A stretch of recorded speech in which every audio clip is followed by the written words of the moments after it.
hindi naman ganito yung adulting na in-expect natin. Kaya in this episode, adulting, expectations versus Versus reality, yan ang pag-uusapan natin. Yes, kasi nung parang bagong sabak sa adulting, akala ko nung mas bata ako, kapag adult ka na, alam mo na lahat ng mga, parang alam mo na ang buhay, paano ina-navigate ang everyday life. Pero nung graduate ako, feeling ko baby pa ako, pero responsibilities ko, alam kong nandyan na, kailangan na talagang maging adult. Man up, ganyan. Saka nung bata tayo, gusto agad natin maging adults. Oo, kasi para kasama na tayo sa kwentuhan. Oo. Tsaka meron tayong magagawang mga bagay, pwede na makauwi ng late. Yeah. Yung mga bawal before, pwede nang gawin. However, ito yung mga bagay-bagay na kinaharap natin. Especially pagka-graduate na tayo, no? Yes. Nakakala natin, ganun lang kasimple. Ay, nung nandun ka na, hindi pala. Number one nga dyan, na expectation, pag maging adult na, is meron na tayong freedom. That I'll have Big the word. freedom. Oo nga, sobrang deep. Pero ang reality, pagdating ng adulthood, andyan na ang bills, nandyan na yung mga kailangang, alam mo yung mga magpapalaundry, kailangan asikasuhin yung Mga ganito sa errands. bahay. Errands. Diyan na yung iba't ibang responsibility. So, sa'yo, Miss Tin, ano yung mga practical na ganong ganap sa buhay mo nung naging adult ka na? Ay, nung dati, syempre, 21 na tayo gumraduate. Dahil 5 Tama, years tama. tayo nag-aral. Tama. Nung before, excited rin talaga ako na maging adult para mabili ko yung mga bagay na gusto kong bilhin. Because I will earn my own money. However, ang kalakip nun, I will pay my own bills. Like, yung load ko na dati kasama sa allowance. Tapos nung pagka-graduate kasi, sinabi rin ni Daddy na wala nang makukuha na money from them in terms of yung mga parang allowance. Yung mga makakain mo sa bahay and everything, kasama ka doon. Pero yung mga other things that I want to buy, kailangan pagtrabahuhan ko. So, kailangan ko maghanap ng work by that time. And dumating na rin syempre yung mga other bills na dati kasi naka-prepaid lang ako. Ngayon, postpaid na tayo. May flexibility kasi nga kailangan ko ng landline kapag may mga sinaserve ng mga clients. Natatawag ako sa hotline, ganon. Tapos yung kung gusto mo makatulong sa family, ikaw naman ngayon yung magko-contribute sa kanila, na dati ang binibigay ko lang pag mga Christmas, mga mini gifts na kasya sa aking allowance. Ngayon, gusto mo na syempre makatulong. Lalong-lalo na kung sa mga katulad mo, na nung nag-graduate ka, breadwinner ka. Yung mga na-face natin agad to help the family kasi talagang close family ties.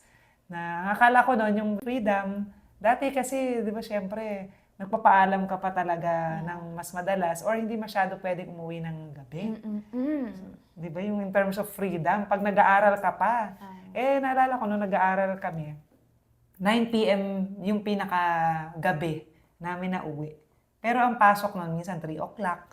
Kasi yung mga professors namin nung dati sa industrial engineering, VP ng Meralco, yung mga ganun. May mga mataas na posisyon din sa company or mga business owners din sa mga major subjects na. Kaya antayin pa namin 6 to 9, once a week lang yung subject.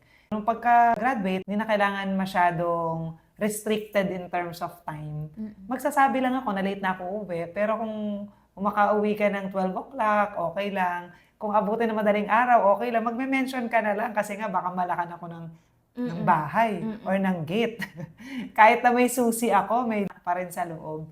Yun, yung mga ganun na other things na dati, hindi ko siya nagagawa. Pero dahil adult na ako, pwede na akong umuwi ng later time. Magpasabi na lang for courtesy. Yan, yun. Yun yung mga dati na limited for me na gusto kong gawin. Yung money, kailangan ka magpaalam kung anong pa yung pagkakagastusan. Nung adult na, hindi ko na kailangan sabihin kung ano yung bibilin ko sa sarili kong money. Oo, may freedom na. Yung freedom to choose. However, yun, maging responsible ka sa sarili mong expenses, sa sarili mong mga pinapasok na mga bills, ng mga credit card bills, dahil sa akin na nakapangalan. Postpaid ako pala dati. nakisuyo pa ako sa tita ko na sa kanya nakapangalan kasi wala akong proof of billing. Pag nag-a-apply, may proof of billing, wala akong ganun. Dito, meron na. Relate din ako sa'yo, Miss Tin, kasi more on sa responsibilities sa bahay. Noon, optional lang tumulong sa bills. Minsan, wala nga cargo ng magulang hanggang sa ikaw na totally may own credit card na nakapangalan sa'yo, kaya kailangan i-maintain. Before, pera naman ng magulang, tapos yung pagpapaalam din. Yun, before, kailangan pa ng consent. Pero ngayon, kahit anong oras na, kasi syempre, wala naman tayo ding anak, ganyan, kasi ibang responsibility naman kapag may ganun na. So, relate din po doon kasi nung college talagang kailangan i-update din. May classes din kami up till 9 p.m. Oh, ganun din. 9 to 9, may ganun na day. 9 a.m. to 9 p.m. Tapos, kailangan i-update na hanggang 9 po kami ngayon. So, 2 hours pa biyahe ko, mga 11 po ako makaka-uwi. O kaya kapag may group activity, overnight sa ibang bahay, kailangan kong ipaalam. And, looking back ngayon, yung intention naman talaga hindi para maging strict lang for the sake na maging strict. Pero, syempre, sila yung guardian natin. Gusto nila na make sure na safe tayo, ganyan. And alam lang nila kung nasaan tayo para hindi sila nag-worry. So, ayun. Ngayon naman, yun nga po na-realize ko, ay, hindi na ako nagpapaalam. Kahit anong oras na ako umuwi. Dahil sa apartment namin, kasama ko yung kapatid ko. Minsan sa umaga na ako uuwi kasi nakitulog ako sa friend ko na kapitbahay. Ngayon ka lang umuwi. Ganun na lang yung sabi. Ngayon ka lang umuwi. Tulog ako kaya ganito. Okay. Ganun na lang. Wala na pala yung pwede ba? Ganun. Wala na pala yun. Dati question pa yun, ngayon sinasabi mo na Ngayon lang. sasabihin ko, pag nakauwi na ako, sa umaga, natulog pala ako. Oo. So, ganun. Wala na yung, pero nakakamiss din yung ganun na may guardian ka talaga kasi yung, syempre gusto lang nila na safe tayo. Tapos doon naman sa bills, yun nga po, before, ang iniintindi ko lang kasi yung money ko from scholarship, baon ko lang talaga. Wala naman ako responsibility na magbayad ng anything. Parang out of sarili lang nakusa. Tulong ako nang bigay ako 500 pang tubig, 500 pang kuryente, ganyan. Pero ngayon, wala ko ng choice. Gustuin mo man or hindi, babayaran mo ng buo lahat. Yung rent ngayon, from nakikitira noon sa family house, ngayon, buong rent ng apartment. Yun nga, credit card din. May insurance ka pa na premium. Yan pa. Yun talaga yung isa sa pinaka big chunk din sa akin. Tapos yung mga wifi and all, na hindi na lang yung kailan mo gustong magbigay. Yun. So, naka-help naman siya for me to be more responsible as an adult. So, I think good naman siya. Hindi lang siya yung freedom from choices, freedom from making any decisions. Pero ngayon, more on yung freedom na meron tayo is mas may constraints na rin na kasi syempre may own space na freedom din naman yon. Pero may kaakibat na responsibility. Babayaran mo talaga lahat ng bills. So, ayun. Good transition naman.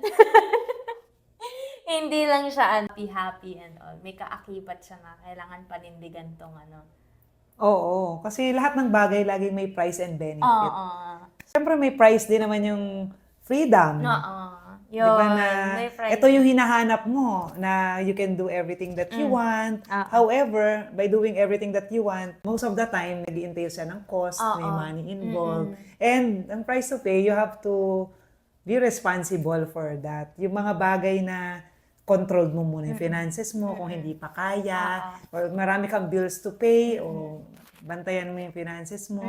Yung benefit, syempre, gusto mo, hindi ka na nagpapaalam masyado. Nagsasabi ka na lang to inform them versus nung panahon na nag-aaral pa tayo. Talagang pag-adulting, bills talaga yung for me.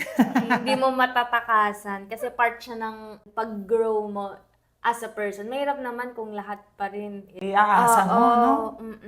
Parang hindi rin mabibuild yung muscle na kailangan ko mag-work hard para mapanindigan to. Kasi kung optional lang yung mga bagay, optional lang din kung gagalingan ko or hindi. Bibili ka ng makeup, ng damit. Mami, pay. Parang panahon na nag-aaral, nakakahiya naman. Oo. Nakakahiya. Para kumikita na tayo, hingi pa tayo. So, good din naman siya.